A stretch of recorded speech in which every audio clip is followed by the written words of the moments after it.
जुग जुग जिया सुललाना भावना वाके भाग जाग हो। जुग जुग जिया सुललाना भावना वाके भाग जाग हो। देखी ये ऐसा गीत है, ऐसा सोहर है कि जब जब जब चाहे वो लड़का हो चाहे लड़की घर में जन्म होला तो इस सोहर के जरूर गावल जाला। मतलब ये सबसे इम्पोर्टेंट जन बोल जाला ना, इम्पोर्टेंट सोहर होला। तो कैसे गाए के बा ललना लाल होई है, ललना लाल होई है, लगा के दीपक नावा में आसरा। ललना लाल होई है, लगा के दीपक नावा में आस लागल हो। जुग जुग जिया सुललाना भावना के भाग जागल हो। जुग जुग जिया सुललाना भावना के भाग जागल हो। ललना लाल होई है, ललना लाल होई है, लगा के दीपक नावा में आस लागल हो। ललना लाल होई है, लगा के दीपक नावा में आस लागल हो।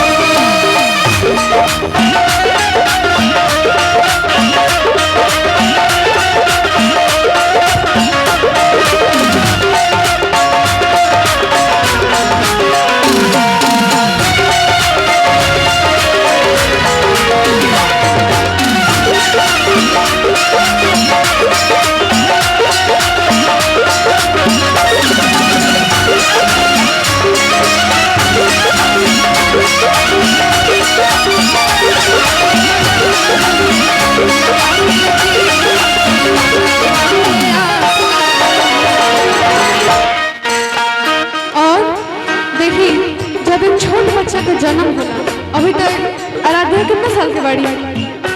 1 साल के, 1 साल की है। तो सबसे ज्यादा खुशी किसी को होता है तो वो होता है दादी जी को।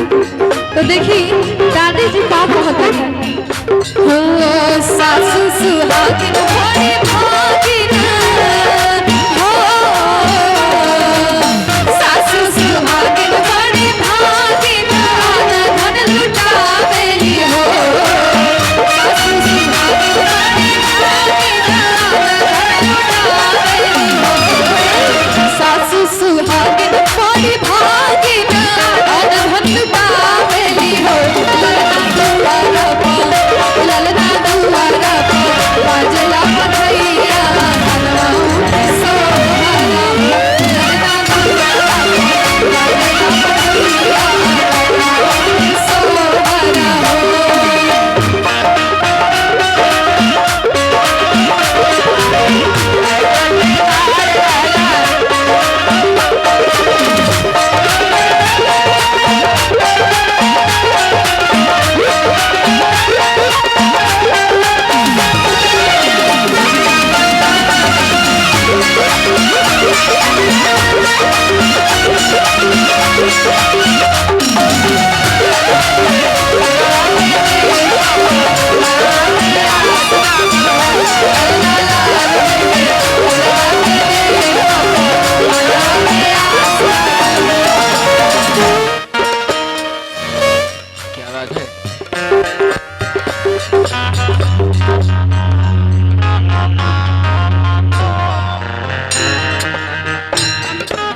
देखिए हमारे अंकल जी की तरफ से, अमित ओझा जी की तरफ से पुरस्कार आया है हम दोनों बहनों के लिए।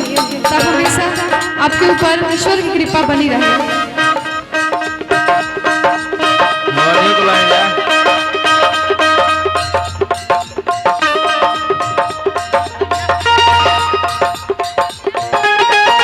चैतन्य फाइनेंस परिवार की तरफ से पुरस्कार है हम दोनों बहनों के लिए। तो आप हमेशा खुश रहिए और ईश्वर की कृपा पर हमेशा बनी रहे। देखिए जब एक छोट बच्चा का जन्म होला तो सब लोग वो बच्चा के चाहे वो लड़का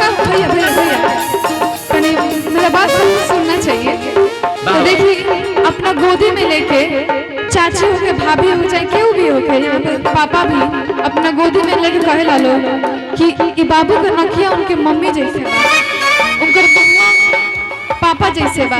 तो देखी तो कैसे कहे के बा, कैसे नखिया तो हवे जैसे बाबूजी के, हो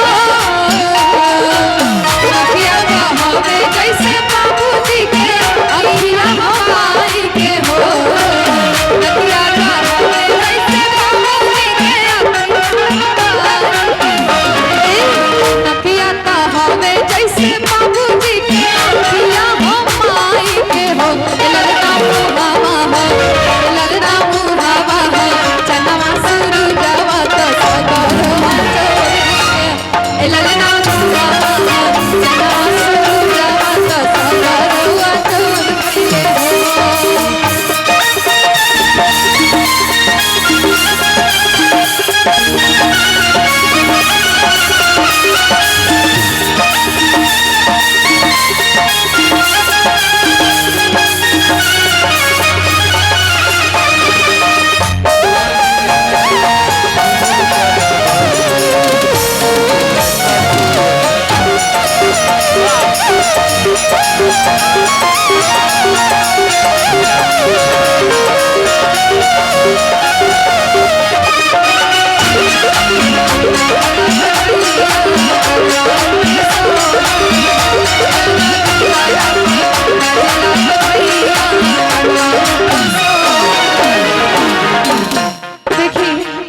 हमू एगो बहन है, और जब एगो बहन के एगो भाई होके चाहे बहन होके, तो एगो छोट मतलब एगो बचपन में खेले के सहारा हो। तो देखी वो बहन अपना जैसे कि हम एगो बहन है, हमारे एगो बहन भइल बड़ी, तो हमार कैसे भावा तो सुनी। सासू नाच नाच गावेली बहनिया, हो नाच नाच गावेली बहनिया, नाना के खिलावेली हो, नाच नाच गावेली बहनिया, नाना के खिलावेली हो, नाच नाच गावेली बहनिया, नाना के खिलावेली हो। ललनाची हुकी ची हुकी चलेला रसना ललनाची हुकी ची हुकी चलेला